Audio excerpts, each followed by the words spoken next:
26번이죠.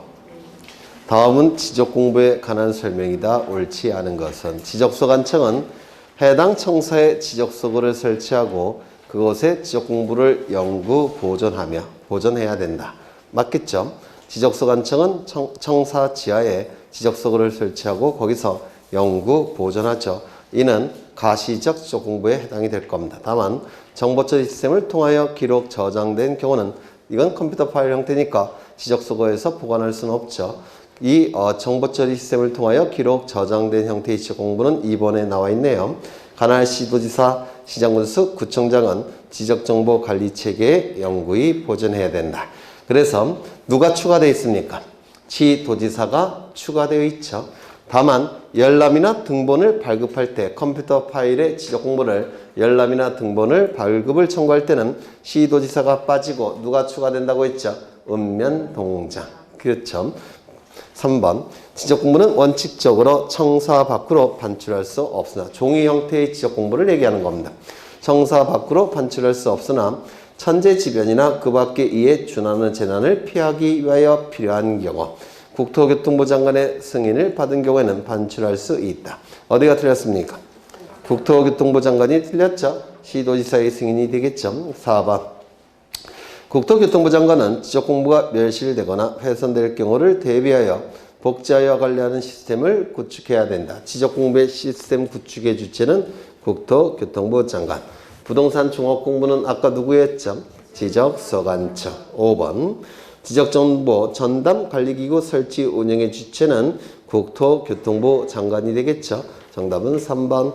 27번 공간정보의 구축 및 관리 등에 관한 법령상 지적공부에 관한 설명으로 옳지 않은 것은 1번 중앙행정기관 또는 그 소속 그 기관의 장이 또 중앙행정기관 그 소속 기관의 장 지방자치단체의 장이 이 지적 전산 자료를 신청할 때는 관계 중앙행정기관의 심사를 받습니까? 받지 아니하죠. 그래서 1번은 맞았을 테고 2번 정보처리 시스템을 통하여 기록 저장된 공유지 연명부를 열람하려는 경우에는 특별자치시장, 시장군수, 구청장이나 읍면동장에게 신청할 수 있다. 즉 시도지사가 빠지고 읍면동장이 추가된다고 했죠. 전산망이 다 연결되어 있고 국민의 편의를 위해서 시도지사가 빠지고 읍면동장이 추가된다고 했습니다. 3번 지방자치단체의장이 지적 전산자료를 신청할 경우에는 미리 관계 중앙행정기관의 심사를 받지 아니하죠. 그래서 3번이 틀렸을 테고 정보처리 시스템을 통하여 기록 저장된 지적공부의 사항 중 소유자에 관한 사항을 복구할 때는 부동산 등기부나 법원의 확정 판결에 따라 복구해야 된다. 정보처리 시스템을 통하여 기록 저장된 형태의 지적공부의 복구의 주체는 지적소관청 플러스 누구일까요? 시도지사가 들어가야 되죠. 보관의 주체가 시도지사가 들어갔으니까 복구의 주체도 지적소관청뿐만 아니라 시도지사가 포함돼야 되겠죠. 맞아요, 안 맞아요? 맞죠. 5번 시군구 단위의 지적전산자료를 이용하거나 활용하려는 자는 지적소관청에게 지적전산자료를 신청해야 된다. 이 지적전산 자료는 해당 소관청에게 신청할 텐데 전국 단위라고 한다면 누굽니까? 국토교통부 장관 플러스 아래 행정기관. 따라서 전국 단위일 때는 국토교통부 장관, 시도지사, 지적소관청이 되겠죠. 그 다음에 시도 단위라고 한다면 누굽니까? 시도지사 플러스 아래 행정기관. 따라서 시도지사 또는 지적소관청. 시군구 단위라고 한다면 지적소관청. 기억나셔요? 꼭 외우셔야 됩니다. 따라서 정답은 3번. 28번.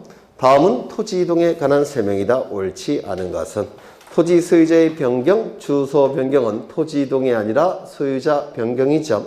토지 등급의 변경, 개별 공시 지가의 변경은 토지 이동이 아니라 대장에 등록되는 내용의 변경에 불과하죠. 토지 이동은 소재, 지번, 지모, 면적, 경계, 좌표와 관련된 것만 토지 이동입니다.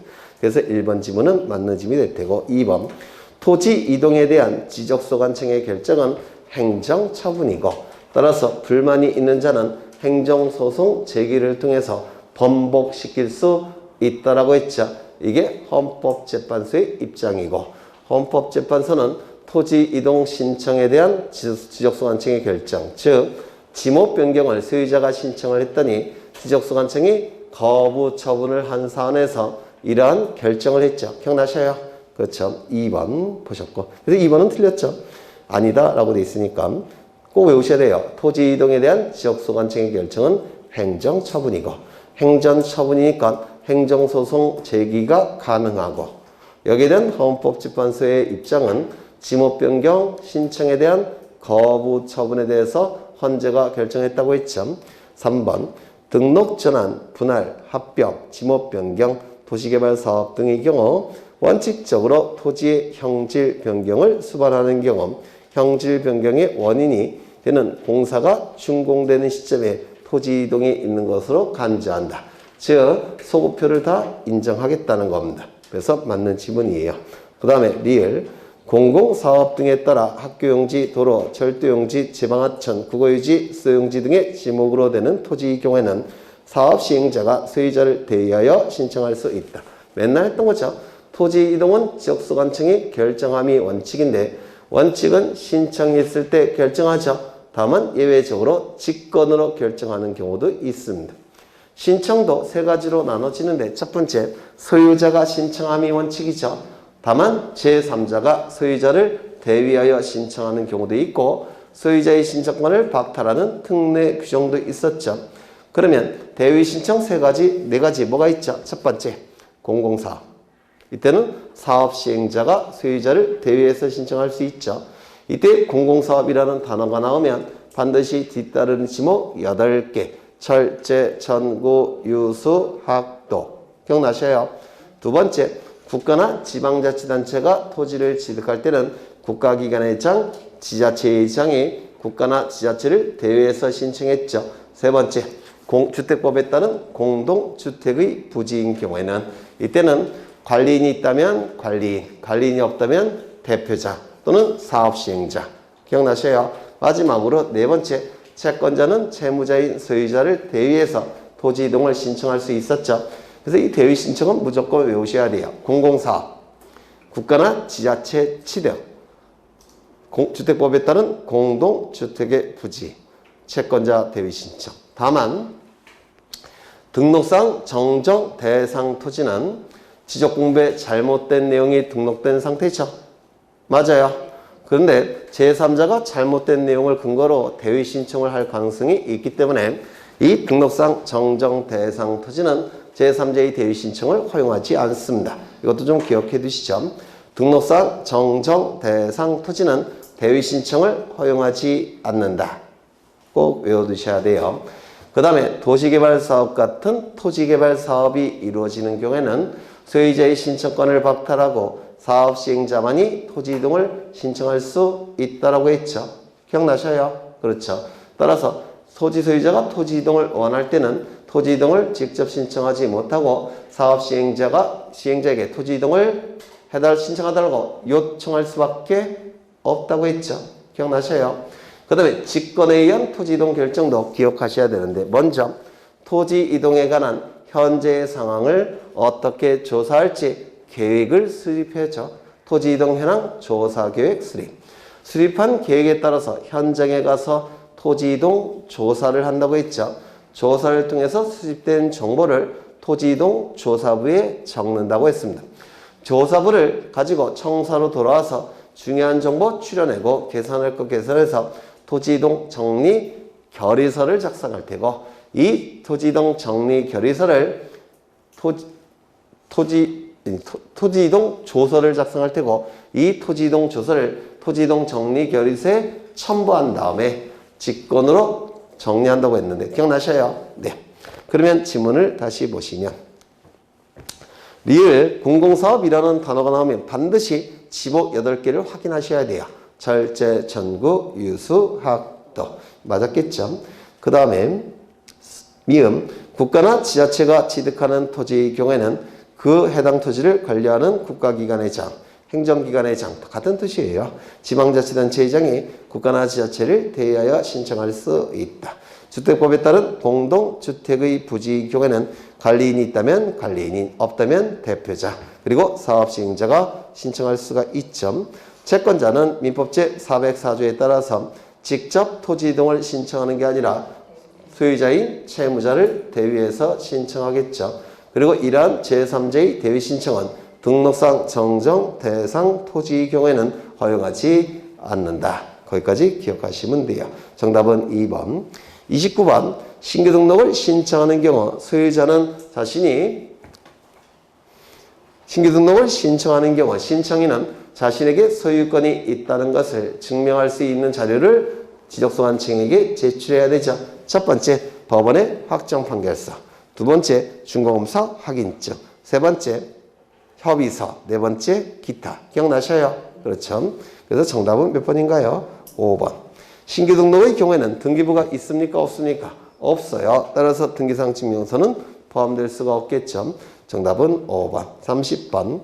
등록 전환에 관한 설명 중 틀린 것은 토지대장과 지적도에 등록된 토지를 임야대장과 임야도에 등록하는 것은 등록 전환이 아니다. 맞죠?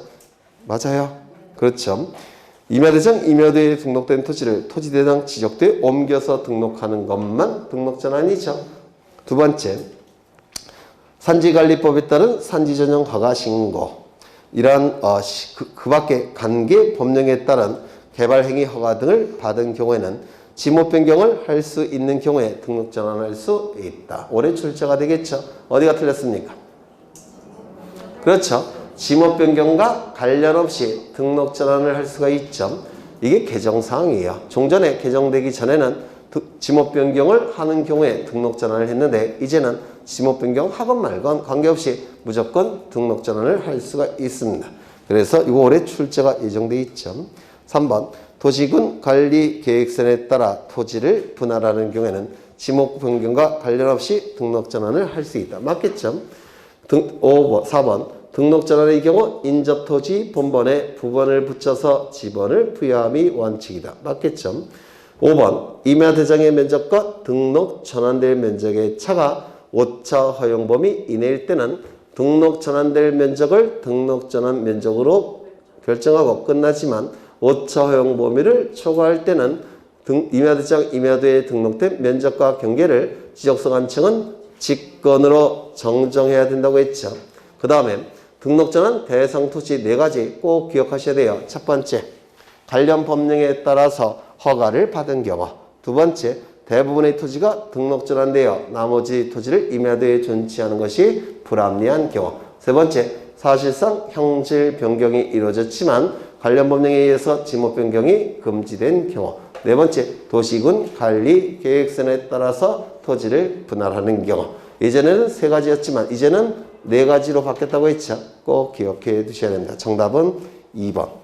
그래서 2번 지문은 거의 출제가 될 겁니다. 31번. 지목 변경 신청에 관한 설명으로 틀린 것은 1번.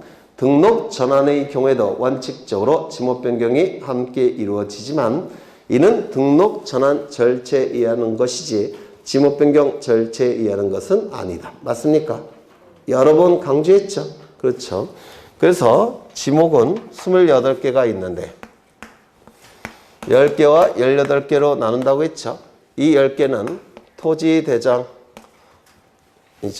임야대장, 임야도에 등록되는 지목. 여기는 토지대장, 지적도에 등록되는 지목. 이쪽에서 이쪽으로 바뀌는 게 뭐죠? 등록전환. 이쪽에서 이쪽으로 바꾸는 것은 등록전환이 아니라 지목 변경. 이 안에서 바뀌는 것은 지목 변경. 이 안에서 바뀌는 건 지목 변경. 그래서 등록전환과 지목 변경은 겹치는 게 없어요. 맞아요? 안 맞아요? 맞아요? 이거 맨날 했던 거죠? 네. 그래서 1번 지문은 맞는 지문입니다. 2번. 도시개발사업 등의 원활한 추진을 위하여 사업시행자가 공사 준공 전에 토지의 합병을 신청하는 경우 지목 변경을 할 수 있다. 기억나셔요? 도시개발 사업의 원활한 추진을 위해서는 토지의 개수가 적을수록 좋습니다. 토지의 개수를 줄이기 위해서는 합병을 해야 되고 합병을 하기 위해서는 지목이 일치돼야 되죠. 그런데 지목을 일치시키기 위해서는 용도가 같아야 되는데 도시개발 사업의 준공 전이기 때문에 용도가 아직은 같지 않죠. 하지만 합병을 위해서 준공천일지라도 지목 변경을 통해서 합병을 시키겠다는 것이죠. 그래서 공사준공전이라는 문구를 꼭 기억해 달라고 했습니다. 그 다음에 D가 토지 소유자는 지목 변경할 토지가 있다면 대통령령으로 정하는 바에 따라 그 사유가 발생한 날로부터 60일 이내에 지목 변경을 신청해야 된다. 맞습니까? 맞죠? 네.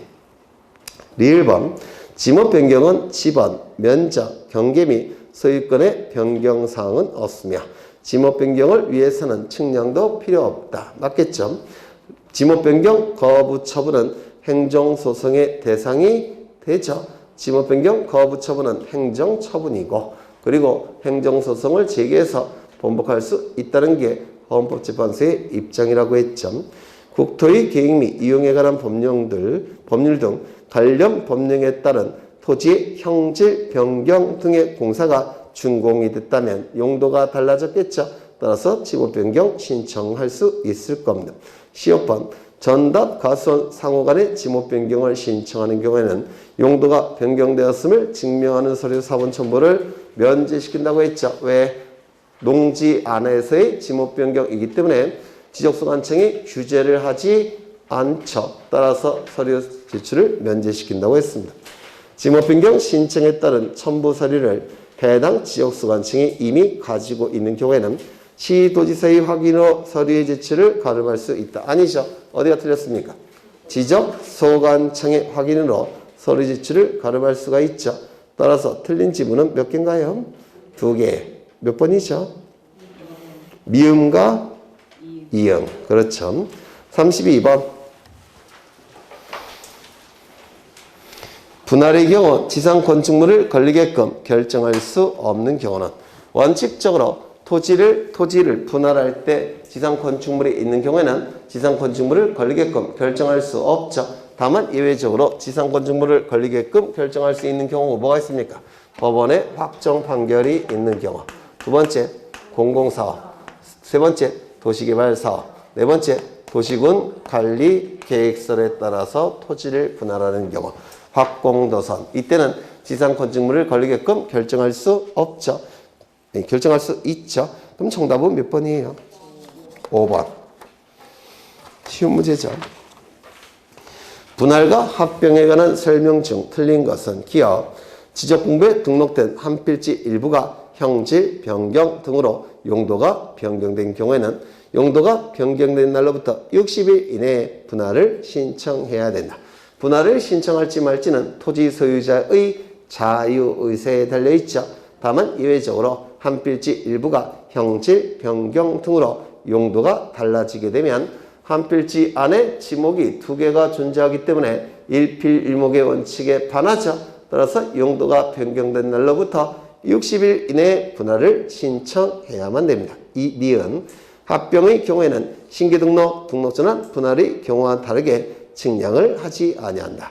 합병은 가운데 도면 위에 그려진 토지의 가운데 경계를 지워주기만 하면 되고 좌표값도 지워주기만 하면 되니까 측량이 필요 없죠.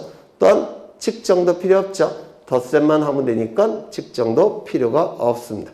그래서 맞는 짐이 될 테고 디귿번 주택법에 따른 공동주택의 부지, 도로제방하청 국어유지, 공장용지 이러한 토지로서 합병할 토지가 있다면 사유가 발생한 날로부터 60일 이내에 합병을 신청해야 된다.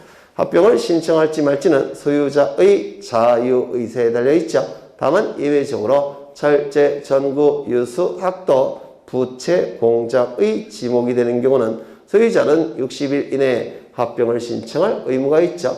12개 꼭 외우셔야 돼요. 철제, 전구, 유수, 학도, 부채, 공장. 11개는 지목의 부호고 부채 공장에서 부는 주택법에 따른 공동주택의 부지라고 했죠.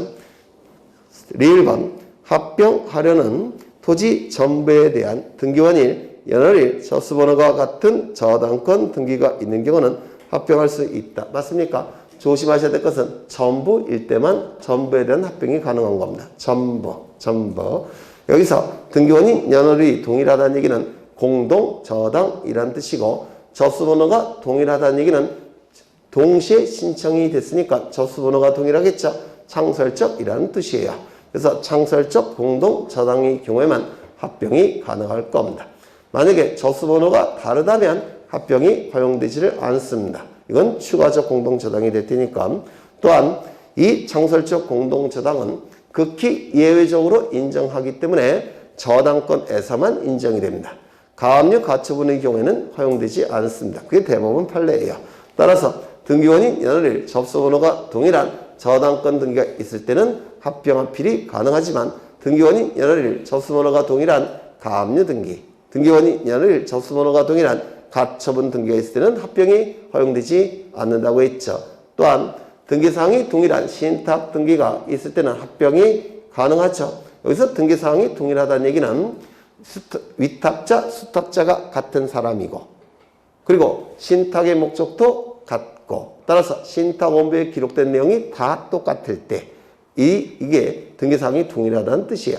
그러면 위탁자, 수탁자 같고 신탁의 목적도 똑같고 신탁 원부에 기록된 내용도 다 똑같다고 한다면 그때는 전체에 대한 신탁 등기로 간주하면 되겠죠.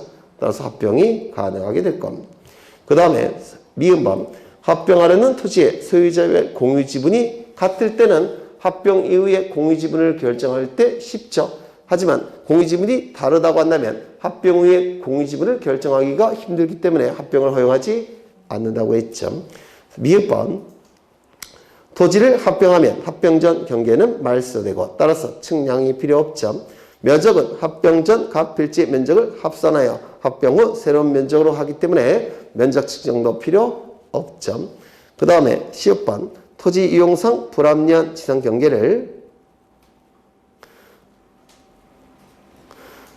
시정하기 위한 경우라도 관계 법령에 따라 해당 토지에 대한 분할이 개발행위 허가 등의 대상인 경우에는 개발행위 허가 과정에서 분할을 신청할 수는 없고 허가를 받은 이후에만 분할을 신청할 수 있다라고 이번에 법이 바뀌었죠.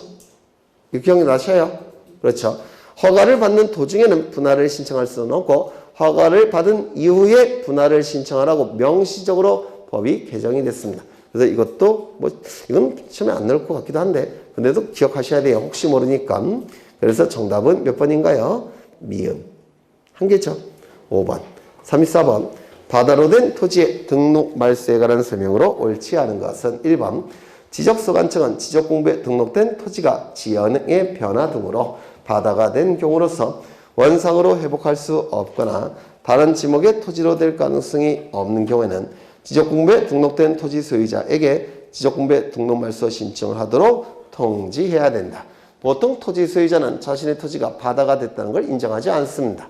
따라서 말소 신청할 가능성은 없어요. 따라서 지적소관청은 소유자에게 통지해야만 됩니다. 이게 다른 토지 이동과의 차이점이죠. 2번.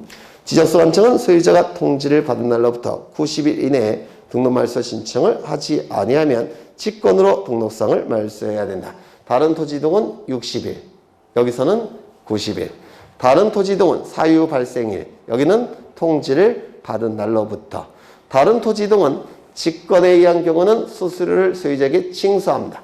하지만 바다가 된 토지 등록말소만큼은 수수료를 징수하지 않는다고 했죠. 기억나셔요? 그렇죠. 그래서 이 바다가 된 토지의 등록말소만큼은 신청에 의할 때도 수수료 징수하지 않고 직권에 의할 때도 수수료 징수하지 않습니다. 조사 측량에 들어간 비용도 징수하지 않아요. 그래서 바다가 된 토지의 등록말소만큼은 소유자에게 어떠한 부담도 지우지 않습니다. 그것도 자주 나오죠. 여튼 맞는 짐이 될 테고. 디귿번 토지 소유자가 지적소관청에 등록말소 신청을 하는 경우와 소유자의 신청이 없어 직권으로 지적공부에 등록사항을 말소하는 경우 수수료는 소유자로부터 징수합니까? 안 한다고 했죠. 어떤 부담도 지우지 않습니다. 그래서 디귿은 틀렸을 테고 지적소관청은 말소한 토지가 지형의 변화 등으로 다시 토지가 된 경우에는 증명 성과비 등록 말소 당시에 지적공부 등 관련 자료에 따라 토지로 회복 등록할 수 있다. 할 수 있다라고 되어 있기 때문에 회복 등록 여부는 지적소관청의 자유 재량에 따라 결정이 됩니다. 따라서 소유자는 회복 등록을 신청할 권리도 없고 회복 등록을 신청할 의무도 없습니다. 그래서 권리가 있다, 의무가 있다라는 문구가 나오면 틀린 지문이에요. 지적소관청의 재량에 따라서 여부가 결정이 되는 겁니다.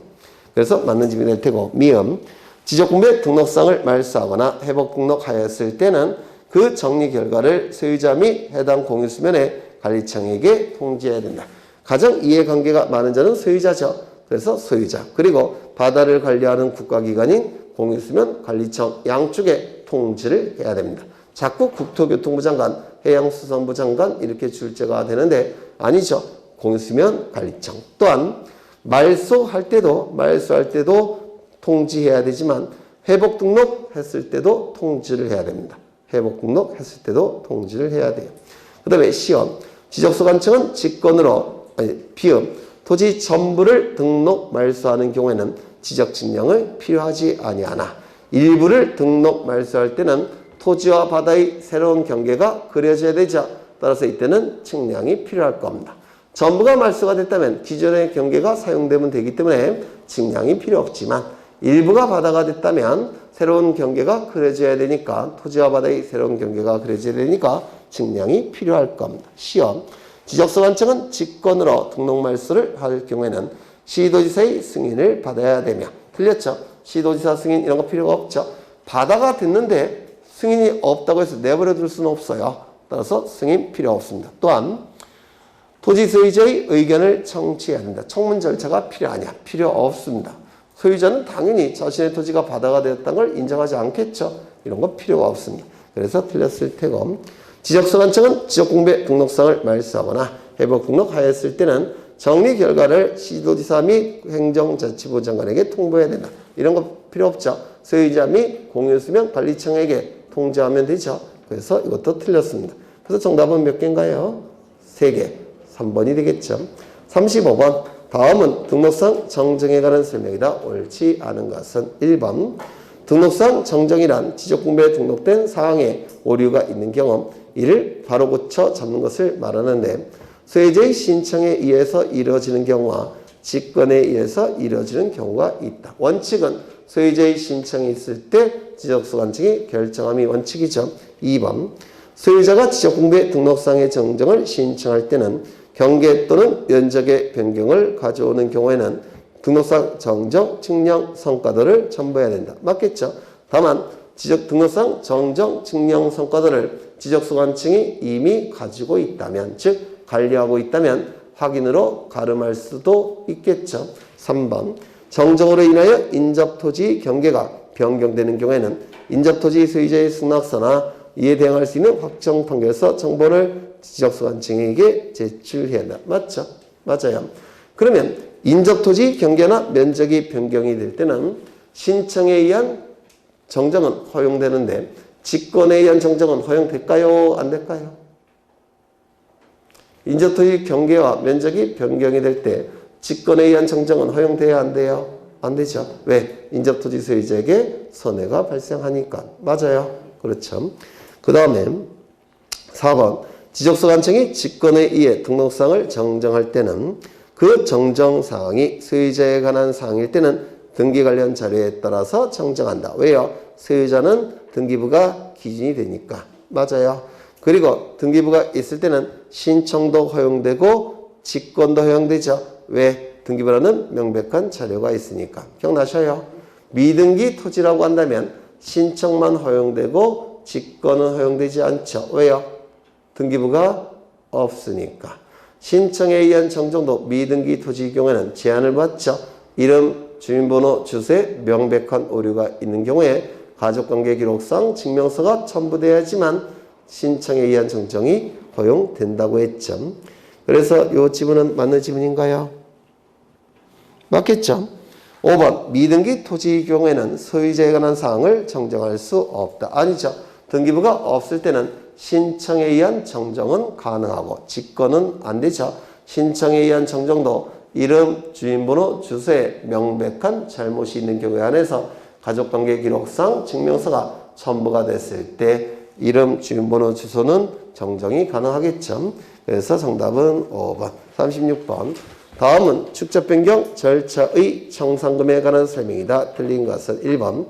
필지별 증감 면적이 오차 허용 범위 이내인 경우는 청산하지 아니한다. 왜요? 청산 금액 자체가 굉장히 작은데 청산 절차를 진행하게 되면 청산 절차 진행 비용이 더 클 수도 있죠. 따라서 이때는 청산하지 아니할 수가 있다는 겁니다. 다만 축적변경위원회가 의결로서 청산하기로 의결했다면 해야 되겠죠. 2번이 더 중요하죠. 소유자 4분의 3이 이상이 청산하지 아니하기로 합의하여 서면으로 제출한 경우에는 청산하지 아니한다. 어디가 틀렸습니까? 전원. 4분의 3이 아니라 전원. 그리고 반드시 서면. 그렇죠. 3번. 지적소관청은 청산금을 산정하였을 때는 청산금 조서를 작성하고 청산금이 결정되었다는 뜻을 시구금이 축적변경 시행지역 동리 게시판에 주민이 볼 수 있도록 15일 이상 공고하여 일반인이 열람할 수 있게 해야 된다. 맞습니까? 축적변경 시행 공고는 며칠 이상? 20일 이상. 청산금 결정 공고일은 며칠 이상? 15일 이상. 기억나시죠? 1번 지적소관청은 청산금의 결정을 공고한 날로부터 30일 이내 소유자에게 납부고지 수용 통지를 해야 된다. 어디가 틀렸습니까? 청산금 결정을 공고한 날로부터 30일이 아니라 20일. 기억나시죠? 20일. 꼭 외워달라고 했죠. 그 다음에 납부고지를 받은 자는 납부고지를 받은 날로부터 6개월 이내에 지적소관청에게 내야 되고 수령통지의 경우에는 수령통지를 받은 날 한 날로부터 6개월 이내에 지적소관청은 소유자에게 지급한다고 했죠. 그래서 납부고지건 수령통지건 전부 다 6개월이지만 기산점은 다르다고 했죠. 납부고지는 받은 날로부터 6개월, 수령통지는 한 날로부터 6개월. 그렇죠. 비읍번 납부고지 되거나 수령통지된 청사금에 관하여 이의가 있는 자는 납부고지건 수령통지건 이 경우는 둘 다 받은 날로부터 1월 이내에 이의 신청을 하죠. 둘 다 받은 날로부터 1월 이내. 그 다음에 시온 청산금을 산정한 결과 증가된 면적에 대한 청산금의 합계와 감소된 면적에 대한 청산금의 합계에 차익이 생긴 경우에는 초과액은 지자체의 수입으로 하고 부족액은 지자체가 부담한다. 조심하셔야 될 것은 독립된 예산권이 필요하기 때문에 지자체라는 문구가 나와야지 지적소관청이 나오면 안 돼요. 지적소관청은 비자치구청장이 포함되어 있죠. 비자치구청장은 독립된 예산권이 없어요. 따라서 비자치구청장이 포함되는 지적소관청이 나와서는 안 되고 지방자치단체라는 단어가 나와야 됩니다. 의미가 완전히 달라져요. 그래서 요거 기억하셔야 될 테고 축적변경에 따른 청산금의 납품이 지급이 완료되었을 때는 지체 없이 축적변경이 확정되었음을 공고하게 됩니다. 축적변경 시행 공고도 지체 없이, 축적변경 확정 공고도 지체 없이, 지적공부에 등록하는 것도 지체 없이, 변경등기 촉탁도 지체 없이. 네 가지는 좀 기억해 달라고 했죠.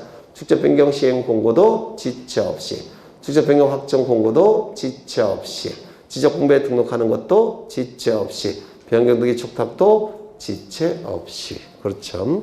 그 다음에 정답은 몇 번인가요? 2번. 37번. 축적변경 절차에 관한 설명으로 옳지 않은 것은 1번. 지적소관청은 시도지사 대도시시장으로부터 축적변경 승인을 받았을 때는 지체 없이 그 사항을 15일 이상 공고가 아니라 20일 이상 공고해야 되겠죠. 축적변경 시행 공고는 20일 이상. 청산금 결정 공고는 15일 이상. 2번. 시행 공고는 시군구 및 주변지역 동리 게시판에 주민이 볼 수 있도록 게시해야 된다. 가능하면 많은 사람이 봐야 되니까 또는이 아니라 미시입니다. 또는이 아니라 미시예요. 가능하면 많은 사람에게 공시해야 되니까. 그 다음에 3번. 지적소관청은 축적변경 시행 기간 중에는 축적변경 시행 지역의 지적공부 정리와 경계보건 측량을 축적변경 확정 공고일까지 정지함이 원칙이죠. 다만 경계점 표지를 설치하기 위한 경계보건 측량은 예외적으로 진행을 시켜야 된다고 했죠. 또한 축변이 의결이 있다고 한다면 진행을 시켜야 된다고 했는데 기억나셔요? 그렇죠. 그래서 맞는 질문이 될 겁니다. 축적변경 시행지역의 소유자 점유자는 시행 공고가 된 날로부터 30일 이내에 시행 공고를 현재 점유하고 있는 경계에 경계점 표지를 설치해야 된다. 정말 시험에 잘 나오죠. 첫 번째, 이 경계점 표지 설치의 주체는 누구죠? 소유자, 점유자. 자꾸 지적소관청으로 출제합니다. 소유자나 점유자의 지적소관청이 아니에요. 두 번째, 언제까지 설치하죠? 시행 공고일로부터 30일 이내. 세 번째, 어디에다가 설치하죠? 시행 공고일 현재 점유하고 있는 경계에. 그래서 맞는 집이 되겠죠. 지적소관청은 축적변경 시행지역의 각 필지별로 지번, 지목, 면적, 경계, 좌표값을 새롭게 정함이 원칙이죠. 소재지는 빠져요. 소재지는 행정구역을 얘기하는 것이고 행정구역은 법령에 의해서 결정이 되기 때문에 소재지는 빠지고 각 필지별로 지번, 지목, 면적, 경계, 좌표값을 내부적으로 새롭게 정하게 될 겁니다. 다만 예외적으로 축적변경위원회의 의결, 시도지사, 대도시시장의 승인이 필요 없는 축적변경이 두 가지가 있는데 그 두 가지의 경우에는 면적만 새롭게 정하죠. 축적변경 측량 결과도에 따라서. 그러면 그 두 가지는 뭐가 있죠? 첫 번째, 합병하고자 하는 토지가 서로 다른 축척의 지적도에 등록되어 있어 합병을 위해서 축적 변경을 하는 경우. 기억나셔요? 나요, 안 나요? 나죠? 두 번째는 뭐예요? 도시개발 사업 시행지역 안의 토지 중에서 도시개발 사업에서 제외된 토지의 축적 변경을 하는 경우. 이 두 가지는 축변이 의결 필요 없고 시도지사, 대도시장 승인 필요 없고 면적만 축적 변경, 측량, 성과도가 아니라 결과도에 따라서 새롭게 정한다고 했죠. 그래서 이거는 네, 맞는 집이 될 겁니다. 정답은 1번. 38번. 축적변경위원회에 관한 설명으로 틀린 것은 1번. 축적변경위원회는 5명 이상 10명 이하의 위원으로 구성하되 위원회 2분의 1 이상을 소유자로 해야 된다. 맞습니까? 자꾸 3분의 1로 출제해요. 3분의 1이 아니라 2분의 1. 2번. 축적변경위원회는 축적변경 시행지역의 소유자가 5명 이하일 때는 소유자 전원을 위원으로 위촉해야 된다. 맞습니까? 맞죠? 5명 이하 꼭 외우셔야 되고요. 3번. 축적변경위원회의 회의는 지적소관청이 축적변경위원회의 심의 의결사항을 축적변경위원회에 회부하거나 위원장이 필요하다고 인정할 때는 지적소관청이 소집한다. 어디가 틀렸습니까? 그렇죠. 위원장이 소집해야 되겠죠. 위원장이 소집하는 겁니다. 4번. 위원장은 축변위 회의를 소집할 때는 일시, 장소, 안건을 회의 개최 며칠 전까지, 5일 전까지 반드시 서면으로 통지해야 되겠죠. 축적변경위원회 회의는 위원장을 포함한 제적위원 과반수 출석으로 개의하고 출석위원 찬성으로 의결한다. 여기서 포함도 꼭 기억해 두셔야 돼요. 자꾸 제외로 출제합니다. 제외로. 포함이죠. 포함. 사실은 제외되는 경우가 더 많아요. 다른 위원회는. 그래서 출제될 가능성이 높으니까 기억해 두시죠. 정답은 3번. 39번. 공간정보법령상 지적정리 등의 통지에 관한 설명으로 틀린 것은 지적정리 통지는 뭐 맨날 출제가 되죠. 이 토지 이동을 결정하는 방법은 신청과 직권이 있죠. 신청도 세 가지가 있죠. 소유자 신청, 대위 신청, 특례 규정. 이때 소유자 신청이 아닌 다른 방법을 통해서 토지 이동 정리가 이루어지는 경우에는 소유자에게 통지한다 안 한다? 통지한다. 기억나셔요? 소유자 신청 이외의 다른 방법으로 토지 이동 정리가 이루어질 때는 소유자에게 통지하죠. 구체적으로 어느 경우입니까? 대위 신청, 특례 규정, 직권. 이때는 토지 소유자에게 통지하죠. 언제 한해서 토지 이동 정리 경우에 한해서. 소유자 정리는 통지해주지 않아요. 토지 이동 정리만 통지하는 겁니다. 그러면 지문을 보시면 1번. 지적소관청이 신청 또는 직권으로 조사 측량하여 결정한 지번, 지목, 면적, 경계, 좌표를 지적공부에 등록한 경우 해당 토지 소유자에게 통지해야 된다. 어디가 틀렸을까요? 신청. 여기서도 소유자 신청이 틀렸겠죠. 신청은 세 가지가 있어요. 소유자 신청, 대위 신청, 그 다음에 특례 규정. 맞죠? 그 중에서 소유자 신청이 포함될 테니까 틀린 겁니다. 무슨 말인지 아시겠어요? 그렇죠. 2번. 지적소관청이 통지받을 자의 주소나 거소를 알 수 없는 경우에는 통지해 줄 수는 없죠. 주소나 거소를 알 수 없으니까 이때는 공고의 방법으로 알려야 되는데 일간신문, 시군구의 공보 또는 인터넷 홈페이지를 통해서 공고하는데요. 주간신문이 아니라 일간신문, 시도의 공보가 아니라 시군구의 공보, 그리고 미시 아니라 또는 이거 기억해 두셔야 됩니다. 3번 지적소관청은 지적공부의 전부 또는 일부가 멸실되거나 훼손되어 이를 복구 등록하는 경우에는 소유자에게 통지해야 된다. 왜요? 지적공부의 복구는 소유자에게 신청권이 있습니까? 없습니까? 없어요. 직권에 의한 복구니까 소유자에게 통지하겠죠. 4번 토지 표시에 관한 변경 등기가 필요한 지적정리 등의 통지는 등기소 갔다 와야 되니까 긴 거 15일. 변경 등기가 필요 없는 것은 등기소 갔다 올 필요가 없으니까 짧은 거 7일. 변경 등기가 필요한 경우는 변경 등기 촉탁을 통해서 등기소가 변경 등기가 완료하면 등기소는 지적소관청에게 변경 등기 완료 통지서를 보내게 되는데 지적소관청은 등기소가 보내온 변경 등기 완료 통지서를 접수한 날로부터 15일. 맞죠? 그 다음에 변경 등기 필요 없는 경우에는 지적공부에 등록한 날로부터 7일 이내에 소유자에게 통지해야 되겠죠.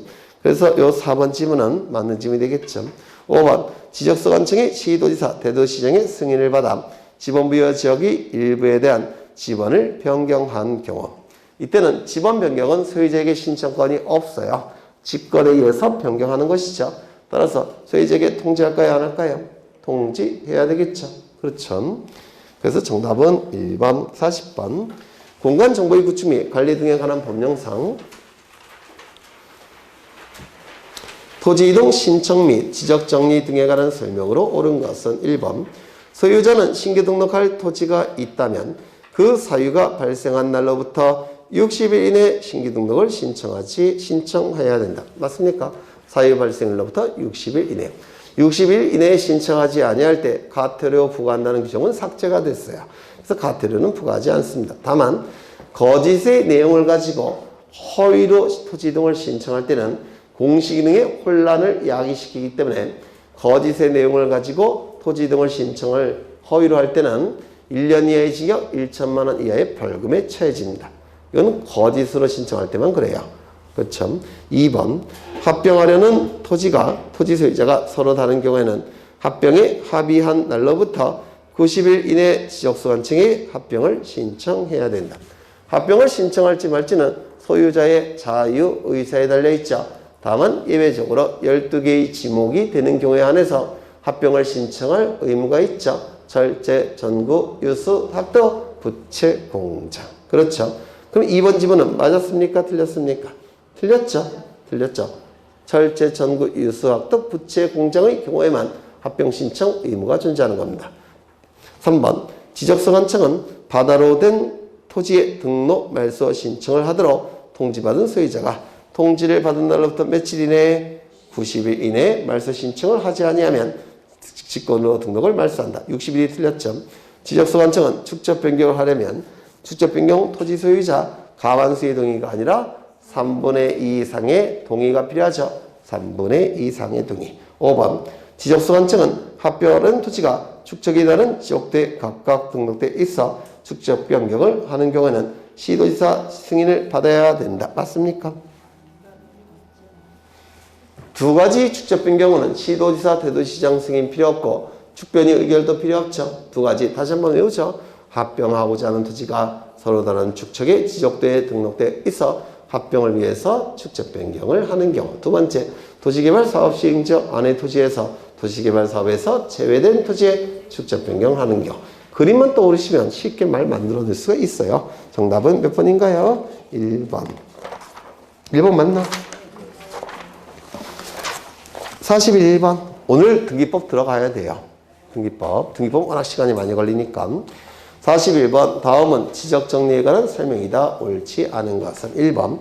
지적소관청은 필요하다고 인정할 경우에는 관할 등기관서의 등기부를 열람하여 지적공부와 등기부가 일치하는지 여부를 조사 확인해야 되며 일치하지 아니한 사항을 발견할 때는 직권으로 정리할 수도 있고 소유자나 이해관계인에게 일치하는 신청을 하도록 요구할 수도 있다고 했는데 기억나셔요? 이때 조사 확인에 드는 비용은 뭐라고 그랬죠? 공짜다.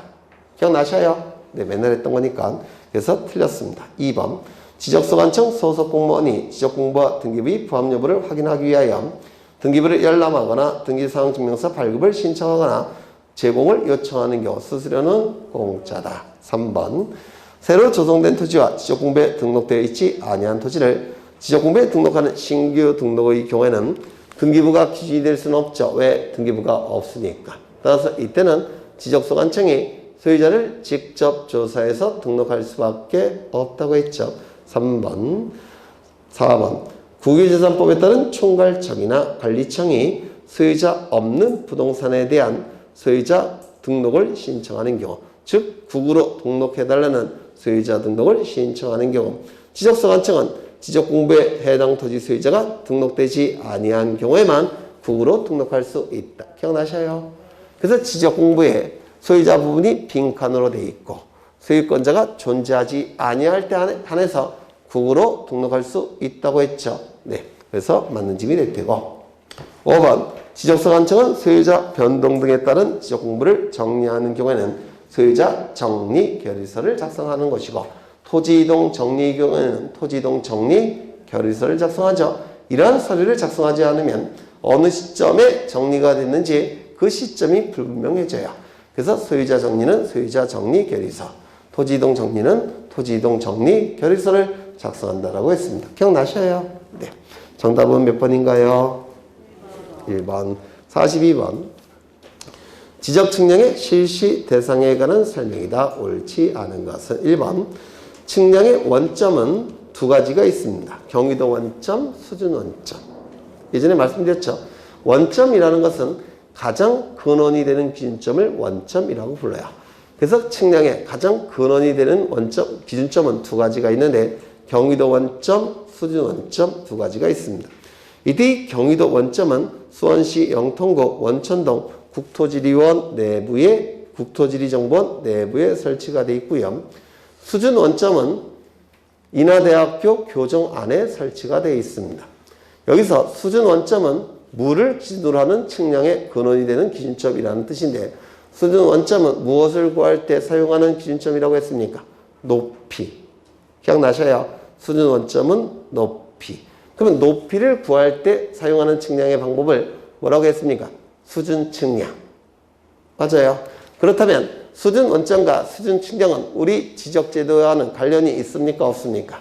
없다고 그랬죠. 이것도 출제가 된 적이 있어요. 수준 원점과 수준 측량은 지적 측량과는 전혀 관련이 없습니다. 지적 측량과 관련이 있는 원점은 경위도 원점이에요. 좌표값을 수집하는 근원이 되는 기준점입니다. 이게 경위도 원점이. 그래서 이거는 외우시라기보다는 이런 게 있다 보여드리려고 이렇게 쓴 거예요. 다만 수준 원점, 수준 측량은 우리 시험에 출제가 됐으니까 그건 좀 기억하시죠. 수준 측량, 수준 원점은 지적 측량과 전혀 관련이 없다는 거. 2번 지적 측량 수행자가 지적 측량을 의뢰받은 때는 기간, 일자, 수수료 등을 적은 수행계획서를 언제까지? 그 다음날까지. 누구에게? 지적소관청에게 제출해야 된다. 맞아요. 제출이 되면 지적소관청은 컴퓨터 파일 형태로 된 지적공부와 부동산 종합공부를 이 수행자에게 제공하게 됩니다. 왜 제공할까요? 지적측량을 잘 하라고. 3번 지적기준점에는 지적삼각점, 지적삼각보조점, 지적도군점이 있다. 맞습니까? 이 지적삼각점은 2에서 보통 5km마다 하나씩 설치하고 지적삼각보조점은 1에서 3km마다 설치하죠. 지적도군점은 50에서 300m마다 하나씩 설치하죠. 그렇죠. 이러한 기준점을 설치할 때 하는 측량을 뭐라 불렀습니까? 기초측량. 따라서 기초측량은 세 가지가 있죠. 지적삼각점 측량, 지적삼각보조점 측량, 지적도군점 측량. 이 세 가지를 기초측량이라고 하고, 면적 경계 좌표값을 세부적으로 수집하는 측량을 세부측량이라고 얘기하죠. 그래서 지적측량 안에는 두 가지가 있습니다. 기초측량과 세부측량 두 가지가 존재합니다. 3번, 4번 지상경계의 구획을 형성하는 구조물 등의 소유자가 다른 경우에는 소유권에 따라 지상경계를 결정하는 경우도 있죠. 첫 번째, 연접하는 토지 간의 높낮이 차이가 없을 때는 구조물의 중앙, 다만 소유권에 따라 경계가 결정되는 경우도 있죠. 두 번째, 연접하는 토지 간의 높낮이 차이가 있을 때는 어디가 경계죠? 하단부, 다만 소유권에 따라 경계가 결정되는 경우도 있죠. 절토된 도로, 구호 등의 절토된 토지가 있는 경우에는 경계는 어디입니까? 상단부.